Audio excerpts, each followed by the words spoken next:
ಬಂದು ತಿಂತದ ಅದು.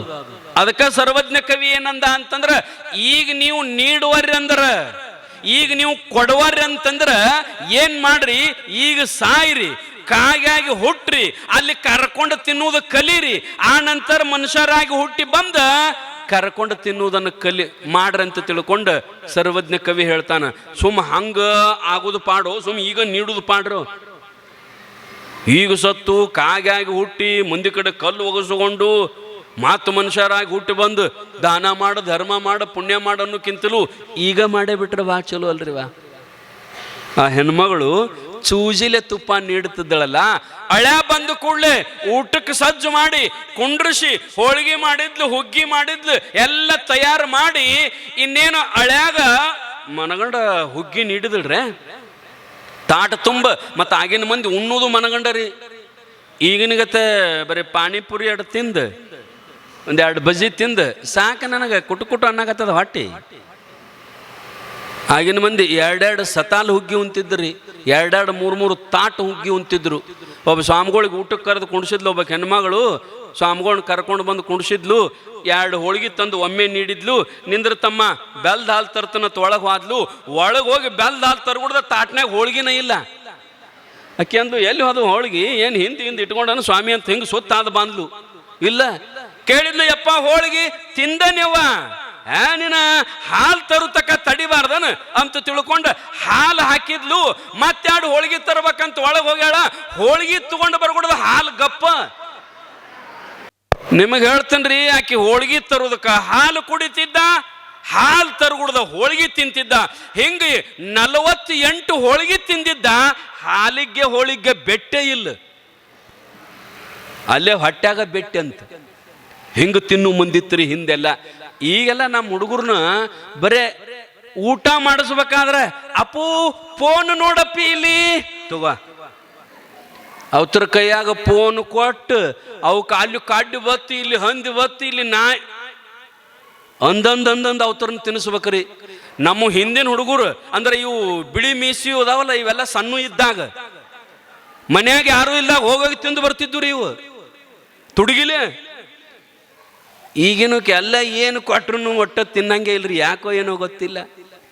ಮನಗಂಡ ಹುಗ್ಗಿ ನೀಡಿದ ಅತ್ತಿ ತುಪ್ಪ ನೀಡುವ ಕಳ್ಯಾಗ ಅಂತ ತಿಳ್ಕೊಂಡು ತುಪ್ಪದ ಬಾಟ್ಲಿ ತಗೊಂಡು ಬಂದ್ಲು, ಸೂಜಿನೂ ತಗೊಂಡು ಬಂದ್ಲು.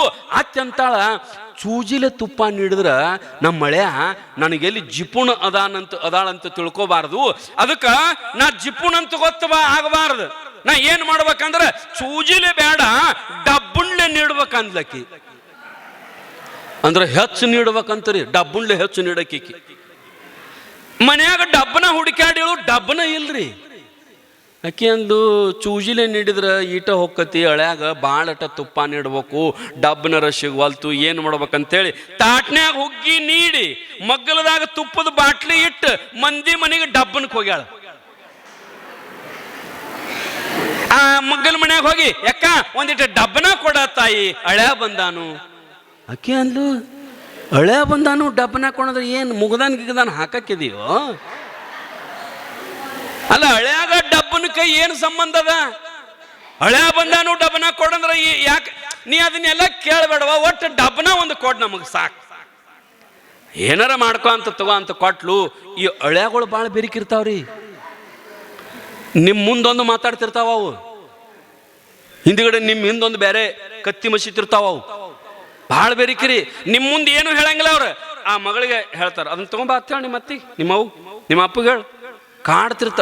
ಅದಕ್ಕೆ ನೀವು ಅವ್ರಿಗೆ ಏನಂತೀರಿ ಅಂದ್ರೆ ಹಳ್ಯಾ ದೇವ್ರಂತೀರಿ. ಅವ ಹಳ್ಯಾ ದೇವ್ರ ಅಲ್ರಿ, ಅವ್ ನಿಮ್ಮ ಮನಿ ತೊಳೆಯೋ ದೇವ್ರವ, ನಿಮ್ಮ ಮನಿ ತೊಳೆಯೋ ದೇವ್ರವ.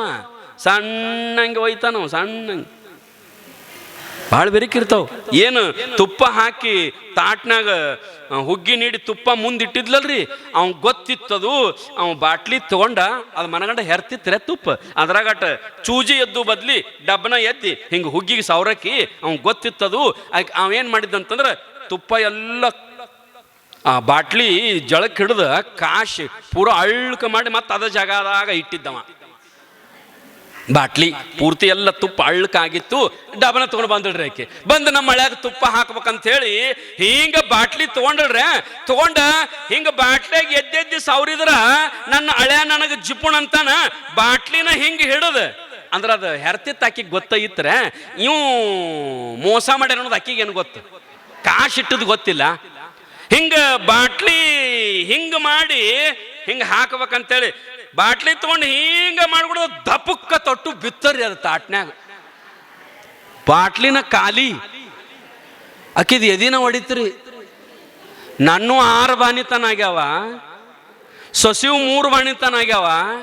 ಆದ್ರೂ ತುಪ್ಪ ನಮ್ಮ ದಿನಕತ್ತಕ್ಕ ಹೆಂಗಿದ್ದಂಗ ಇತ್ತು. ಇದು ಬಂದೊಟ್ಟು ದಪಕ್ಕತ್ತ ತಾಟ್ನ್ಯಾಗ ಬಿತ್ತು. ಇನ್ನೇನು ತಕ್ಕೊಳಕ್ ಬರ್ತತೇನ್ರಿ ಅದನ್ನ? ಆಕೆ ಒಂದು ಸವನ ದೇವ್ರ ಮನೆಗೆ, ಅಡಿಗೆ ಮನೆಗೆ, ಪಡಸಲಿಗೆ ಹೊರಗೆ ಓಡ್ಯಾಡಕತ್ತಿದ್ಲಕ್ಕಿ. ಹಳ್ಯಾಗ ಗೊತ್ತಾತ, ಅತ್ತಿ ನಿನ್ನ ಕೂಡ ನಾ ಭಾಳ ದಿವಸ ಆತು ಊಟ ಮಾಡಿಲ್ಲ, ನಾನು ಕೂಡ ಊಟ ಮಾಡಬಾ ಅಂತಂದಿವ. ಅನುಗುಡದ ಬಂದು ಕೂತ್ಲರಿ ಮುಂದೆ. ಅದೇನಾಗಿತ್ತಂದ್ರ ಹುಗ್ಗಿ ಅತ್ತಿ ಕಡೆ ಗುಡ್ಡದ ಗತೆ ತಾಟ್ನ್ಯಾಗ, ಹಳ್ಯಾನ ಕಡೆ ಅದು ಕೆರಿಗತೆ ತುಪ್ಪ ನಿಂತಿತ್ತದು. ಕೈ ಹಾಕಿ ಅಚ್ಚಗಡೆ ತುಪ್ಪ ಹೆಂಗ ತಿನ್ಬೇಕಂತ ಬೆರಿಕೆ ಮಾಡ್ರೆ ಅತ್ತಿ ಏನ್ ಮಾಡಿಲ್ಲ ಅಂದ್ರ ಆ ಗುಡ್ಡದಾಗ ಕಿನಾಲ್ ಹೊಡೆದಂಗ ಹುಗ್ಗ್ಯಾಗ ಈಚೆಗಡೆ ಬರ್ಬೇಕಲ್ಲ ತುಪ್ಪ ಎಲ್ಲ.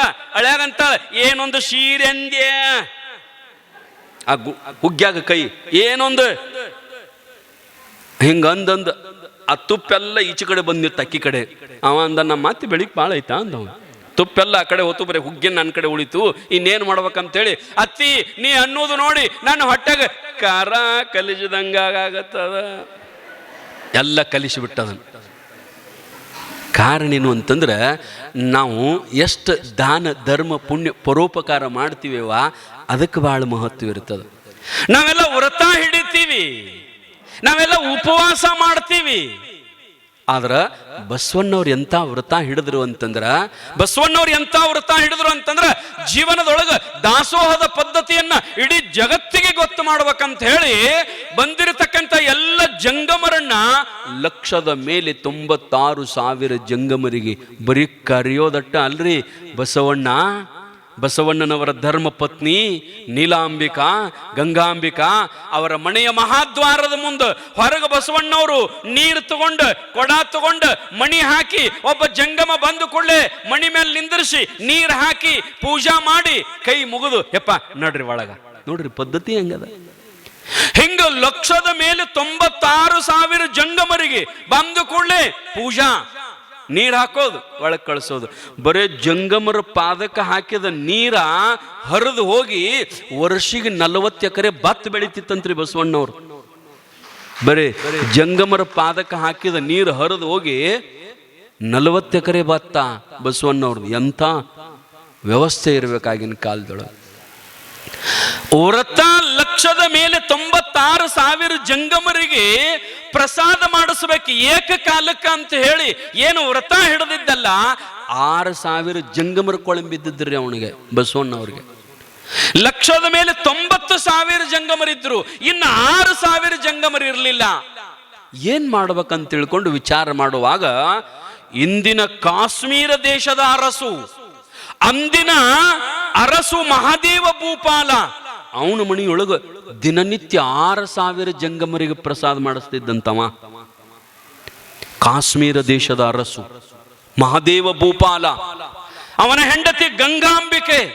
ಎಂತಹ ಸದ್ ಗೃಹಸ್ಥರು ಇರ್ಬೇಕು ಅವ್ರು. ಪ್ರತಿ ದಿವಸ ಅವರ ರಾಜ್ಯದೊಳಗ ಮೊಟ್ಟ ಮೊದಲು ಯಾರ್ದು ಊಟ ಅಂತಂದ್ರ ಜಂಗಮರ ಊಟ ಅಂತ ಅವರ ರಾಜ್ಯದೊಳಗ. ಮನ್ಯಾಗ ಹಂಗ ಮೊದಲು ಪದ್ಧತಿ ಇದ್ದು ರೀ. ನಮ್ಮಲ್ಲಿ ಏನಾರ ಒಂದು ಸಣ್ಣ ಕಾರ್ಯ ಮಾಡಿದ್ರು ಕರೀರಿ ಸ್ವಾಮಿಗಳಿಗೆ ಅಂತಿದ್ರಿಲ್ರಿ. ಮತ್ತಾಗ ಮದುವೆಯಾಗ ಕರೀರಿ ಸ್ವಾಮಿಗಳಿಗೆ, ಕುಬ್ಸ ಮಾಡುವಾಗ ಕರೀರಿ ಸ್ವಾಮಿಗಳಿಗೆ, ಮನ್ಯಾಗ ಹಡದಾಗ ಕರೀರಿ ಸ್ವಾಮಿಗಳಿಗೆ. ಇವೆಲ್ಲ ನೋಡ್ರಿ ಎಂತ ದಾನ ಮಾಡೋ ಪದ್ಧತಿ ನಮ್ಮಲ್ಲಿ. ಹುಟ್ಟಿದಾಗಿಂದ ಹಿಡಿದು ಸಾಯುವ ತನಕ ನಮ್ಮಲ್ಲಿ ದಾನ ಮಾಡೋ ಪದ್ಧತಿಯನ್ನು ಕಲಿಸ್ಯಾರ್ರಿ. ದಾನ ಮಾಡೋ ಪದ್ಧತಿಯನ್ನು ಕಲಿಸ್ಯಾರ. ಧರ್ಮ ಮಾಡುವ ದಾಸೋಹ ಮಾಡುವ ಪದ್ಧತಿಯನ್ನು ಕಲಿಸ್ಯಾರ. ಬಸವಣ್ಣ ಅಲ್ಲಿಗೆ ಹೋಗಿ 6,000 ಜಂಗಮರಿಗೆ ತಗೊಂಡು ಬಂದಂತ್ರಿ. ತಗೊಂಡು ಬಂದಂದ್ರೆ ಕೆಲವೊಬ್ರು ಬರೀತಾರೆ ಏನಂತಂದ್ರ ತೊಡಗು ಮಾಡ್ಕೊಂಡು ಬಂದ್ರಂತ ಬಸವಣ್ಣವ್ರು ಅವ್ರನ್ನ. ಯಾಕಂದ್ರೆ ಕೇಳಿದ್ರೆ ಕೊಡ್ತಿದ್ದಿಲ್ಲ. ಜಂಗಮರು ನಮಗ್ ಕೊಡಂದ್ರೆ ಕೊಡ್ತಿದ್ದಿಲ್ಲ. ಮಹಾದೇವ ಭೂಪಾಲ ಹೇಳಲಾರದ ರಾತ್ರಿ ಬಸವಣ್ಣವ್ರು ಏನ್ ಮಾಡಿದ್ರ ಅಂತಂದ್ರೆ ವ್ಯಾಪಾರಿಯ ರೂಪದೊಳಗೆ ಹೋಗಿ, ವ್ಯವಹಾರ ಮಾಡುವ ರೂಪದೊಳಗೆ ಹೋಗಿ, ಕಾಶ್ಮೀರದೊಳಗ ಒಂದು ಮಣಿಯೊಳಗೆ ವಾಸ ಮಾಡಿ, ಒಂದು ಗುಡಿಸಲದೊಳಗೆ ವಾಸ ಮಾಡಿ, ಅಲ್ಲಿ ಅಡಿಗೆಯನ್ನು ತಯಾರು ಮಾಡಿದ. ಅವರ ಅರಮನೆಗೆ ಹೋಗುವ ಜಂಗಮರನ್ನು ಕರೆದ ಊಟ ಮಾಡಿಸ್ತಿದ್ದ. ಆ ಬಸವಣ್ಣನವರ ಅಡಿಗೆಯ ರುಚಿ ಹೆಂಗಿತ್ತಂದ್ರೆ ಆ ಅರಮನೆಯ ರುಚಿಗಿಂತಲೂ ಶ್ರೇಷ್ಠವಾದ ರುಚಿ ಇತ್ತಂತಿದು. ಅಲ್ಲಿ ಹೋಗೋದು ಮಂದಿ ಕಡಿಮೆ ಮಾಡಿದ್ರಂತ, ಎಲ್ಲರೂ ಇವನು ಗುಡಿಸಲಕ್ಕ ಬರ್ತಿದ್ರಂತ. ಕೊನೆಗೆ ಬಸವಣ್ಣವರು ನಾ ನಾಳೆ ಹೊಕ್ಕಣ್ರಿ ಊರಿಗೆ ಅಂತಂದಾಗ ಜಂಗಮರು ಅಳ್ಳಾಕತ್ತಿದ್ರಂತ. ನಮಗ ಆ ಮಹಾದೇವ ಭೂಪಾಲನ ಅರಮನೆಯೊಳಗ ನಮಗ ದಾಸೋಹ ಸಿಹಿ ಹತ್ತವಲ್ತು, ನೀ ಮಾಡಿದ ದಾಸೋಹ ಬಹಳ ರುಚಿ ಅದ, ನೀವ್ ಆದ್ರೆ ನಾವು ಹೆಂಗ ಮಾಡೋಣ ಅಂತಂದಾಗ ಬಸವಣ್ಣ ಕೇಳಿದಂತ, ನಮ್ ಕೂಡ ಬರ್ತೀರಿ? ನಾವು ನಿಮ್ ಕೂಡ ಬರ್ತೀವಿ ಅಂದ ಕೂಡಲೇ 6,000 ಜಂಗಮರನ್ನ ಬಸವಣ್ಣ ಬರೀ ತನ್ನ ಜೋಳಿಗೆ ಹಾಕೊಂಡು ಬಂದಂತ. ಎಲ್ಲಾರನು ಜೋಳಿಗೆ ಹಾಕೊಂಡ ಬಸವ ಕಲ್ಯಾಣಕ್ಕೆ ಬಂದು 1,96,000 ಜಂಗಮರನ್ನು ಪೂರ್ತಿ ಮಾಡಿದ. ಆ ಮಹಾದೇವ ಭೂಪಾಲ ಎಂಥವಿರ್ಬೇಕ, ಪ್ರತಿನಿತ್ಯ ಮುಂಜಾನೆ ಜಂಗಮ ದಾಸೋಹ ಆಗಲಿಲ್ಲ ಅಂದ್ರೆ ಅವ ಊಟನೇ ಮಾಡ್ತಿದ್ದಿಲ್ಲ. ಪ್ರತಿನಿತ್ಯ ಪ್ರತಿ ದಿವಸ ಅವರ ರಾಜ್ಯದೊಳಗ, ಅವರ ಅರಮನೆಯೊಳಗ ಜಂಗಮರ ದಾಸೋಹ ಆಗಲಿಲ್ಲ ಅಂದ್ರೆ ಊಟನ ಮಾಡ್ತಿದ್ದಿಲ್ಲ ರಾಜ. ಜಂಗಮರೇ ಬರ್ಲಿಲ್ಲ. ಕೇಳ್ದ ಎಲ್ಲಿ ಹೋಗ್ಯಾರ? ಯಾರೋ ಒಬ್ರು ಬಂದಿದ್ರು, ಕರ್ಕೊಂಡು ಹೋಗ್ಯಾರ ಎಲ್ಲ ಜಂಗಮರನ್ನ. ಹುಡುಕಾಡ್ಕೊಂಬರ್ರಿ ಅಂತ ತಿಳ್ಕೊಂಡು ಚಿಕ್ಕಯ್ಯ ಅಂತ ತಿಳ್ಕೊಂಡು ಒಬ್ಬನ ಕಳಿಸಿದ. ಅವ ಬಸವ ಕಲ್ಯಾಣಕ್ಕೆ ಹೋದ. ಅಲ್ಲಿ ವಾತಾವರಣ ನೋಡಿ ಅವನು ಅಲ್ಲಿ ಒಬ್ಬ ಶರಣನಾಗಿ ಅಲ್ಲೇ ಉಳಿದ, ಹೊಳೆ ಬರಲಿಲ್ಲ ಕಾಶ್ಮೀರಕ್ಕೆ. ಒಂದಿನ ಚಂಚನಕ್ಕಾದ್ರೂ 2 ದಿನ ಚಂಚನಕ್ಕಾದ್ರೂ ಊಟ ಮಾಡಲಿಲ್ಲ. ಆನಂತರ ಮಹಾದೇವ ಭೂಪಾಲ ಸ್ವತಃ ತನ್ನ ತಂಗಿಯನ್ನು ಕಳಿಸಿದಂತ ಬಸವ ಕಲ್ಯಾಣಕ್ಕೆ, ನಮ್ಮ ಜಂಗಮರ ಕರ್ಕೊಂಬರೋಗಂತೇಳಿ. ಮಹಾದೇವ ಭೂಪಾಲನ ತಂಗಿ ಹೋಗಿ ಅಲ್ಲಿ ಬಸವಣ್ಣನವರ ಆಚಾರ, ಅವರ ವಿಚಾರ, ಅವರ ಕಾಯಕ, ಅವರ ಧರ್ಮವನ್ನು ನೋಡಿ ಆಕಿನೂ ಅಲ್ಲೇ ಶರಣಮ್ಮಾಗಿ ಅಲ್ಲೇ ಉಳಿದಂತ, ಆಕಿನೂ ಬರಲಿಲ್ಲ. ಕೊನೆಗೆ ನಿರ್ಣಯ ಮಾಡಿದ ಯಾರು? ಮಹಾದೇವ ಭೂಪಾಲ. ಇನ್ನು ನಾವು ಇಲ್ಲಿರಬಾರ್ದಂತ ತಿಳ್ಕೊಂಡ ತನ್ನ ಎಲ್ಲ 1,000 ಕೋಟಿ ಆಸ್ತಿಯನ್ನು ಬಿಟ್ಟು ತನ್ನ ಅರಮನೆಯ ಮೇಲೆ 3 ದಳದ ಪತ್ರಿಯನ್ನಿಟ್ಟು ಒಬ್ಬ ರಾಜ ಇಲ್ಲಿ ಬಸವ ಕಲ್ಯಾಣದೊಳಗೆ ಬಂದ ಬಸವಣ್ಣವರ ಹತ್ತಿರ ಕಟ್ಟಿಗೆ ಕಡದ ಮಾರಿ ಬದುಕನ್ನು ಕಟ್ಟಿಕೊಂಡ್ರಿ.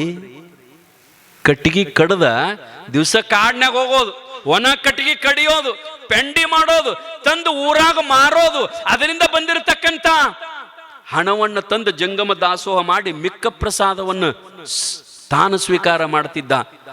ಕಾಶ್ಮೀರದ ಮಹಾದೇವ ಭೂಪಾಲನನ್ನ ಅಂದಿನ ಕಲ್ಯಾಣ ಏನನ್ನಾಗಿ ಬದಲಾವಣೆ ಮಾಡಿತ್ತು ಅಂತಂದ್ರ ಮೋಳಿಗೆಯ ಮಾರಯ್ಯನನ್ನಾಗಿ ಬದಲಾವಣೆ ಮಾಡಿತ್ತು. ಕಲ್ಯಾಣ ಮೋಳಿಗೆಯ ಮಾರಯ್ಯನನ್ನಾಗಿ ಬದಲಾವಣೆ ಮಾಡಿತ್ತು. ಬರೇ ಜಂಗಮರನ್ನ ಕರ್ಕೊಂಡು ಹೋದದ್ದಕ್ಕೆ ನಮ್ಮ ಸಂಪತ್ತಿಗೆ ಮಹತ್ವ ಬರಬೇಕಲ್ರಿವಾ?